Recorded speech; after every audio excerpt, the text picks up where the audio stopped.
అందరికీ నమస్కారం.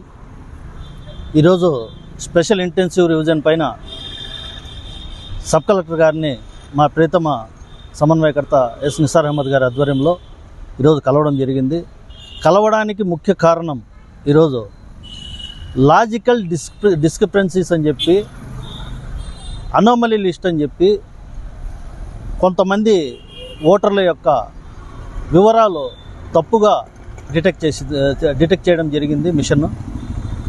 దాని ద్వారా మదనపల్లి టౌన్లో మేము అనలైజ్ చేయడం జరిగింది, విశ్లేషించుకోవడం జరిగింది. 111 పోలింగ్ బూతుల పరిధిలో 41,636 ఓట్లు అనామలీగా తేలింది. అయితే సబ్ కలెక్టర్ గారు, ఈఆర్ఓ గారు వీళ్ళందరి యొక్క ప్రయత్నంతో అది దాదాపు సగానికి తగ్గిపోయింది. అయినప్పటికీ అనుమానిత లిస్ట్ అనేది చాలా పెద్దగా ఉంది, పెరుగుతూ ఉంది. మేము ఈ విషయమే సబ్ కలెక్టర్ గారిని కలిసినప్పుడు వారు వివరణ ఇచ్చారు. ఖచ్చితంగా ఈ అనుమానిత లిస్ట్ ఎవరైతే ఉన్నారో, దీంట్లో ఎవరైతే ఉన్నారో వాళ్ళవి కూడా మనము డ్రాఫ్ట్ ఓటర్ లిస్టులో మేము పొందుపరుస్తాము, వాళ్ళు ఎవరు భయపడాల్సిన పని లేదని చెప్పి చెప్తున్నారు. అయితే ఓటర్లకు విజ్ఞప్తి ఏంటంటే, మీరు 1950 అనే నెంబర్కు మీ యొక్క ఐడి కార్డుని దగ్గర పెట్టుకొని మొదట ఈసీఐ అని ఒకసారి టైప్ చేసి స్పేస్ ఇచ్చి, ఆ తర్వాత మీ ఐడి కార్డును అందులో పొందుపరిచి దాన్ని 1950కు పంపిస్తే అక్కడి నుండి మీకు ఒక మెసేజ్ వస్తుంది. మీ యొక్క వివరాలను తెలుపుతూ ఒక మెసేజ్ వస్తుంది.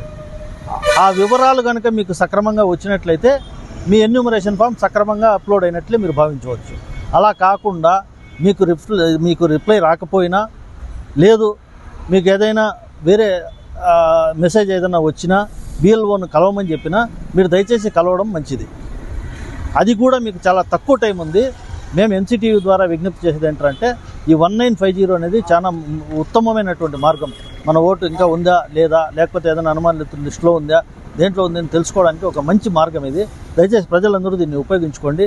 కానీ మేము సబ్ కలెక్టర్ గారికి కూడా రిక్వెస్ట్ చేయడం జరిగింది, ఇంకొకసారి ఏహెచ్డి డాటాను కూడా పరిశీలించాలి. ఎవరైనా మిగిలి ఉంటే జెన్యూన్ ఓటర్ ఉంటే వారికి న్యాయం చేయాలని చెప్పి మరి కోరుకోవడం జరిగింది.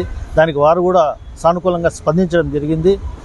ఎవరికైనా ఇంకా ఏమైనా డౌట్లు మిగిలి ఉంటే మన అవెన్యూ రోడ్లోని వైఎస్ఆర్సీపీ కార్యాలయంలో ఉన్నటువంటి వార్ రూమ్ను సంప్రదించవలసిందిగా ఈ సందర్భంగా మేము ధన్యవాదాలు తెలియజేస్తాం.